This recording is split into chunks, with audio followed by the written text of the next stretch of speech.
And getting a chance to receive this award is a very big deal. With the moment I found out about it, my whole family, everybody around me, they were getting calls from everywhere that everyone was so excited.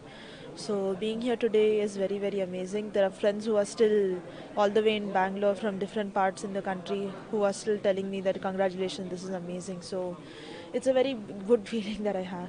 Thank you. Okay, and you won this. Who motivated for this? You? It's your parents, your teachers, or who? When I first started, I didn't really like the sport. I was scared of water, I was scared of heights, I was scared of a lot of things. But then at some point, my parents found scope in me, so they pushed me to do it. And then the more I did it, the more I liked it, and I kind of have that self-driven, self-motivated attitude to push forward and try to achieve any goal. Not just swimming, but in anything for that fact, whether it's in school or anything else in life.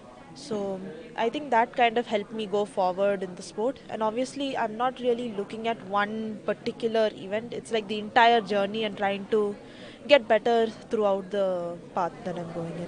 Okay, it's if we can win the Women World Cup, but still there is not that mentality in India for the sport for the girl. True, yes. Yeah.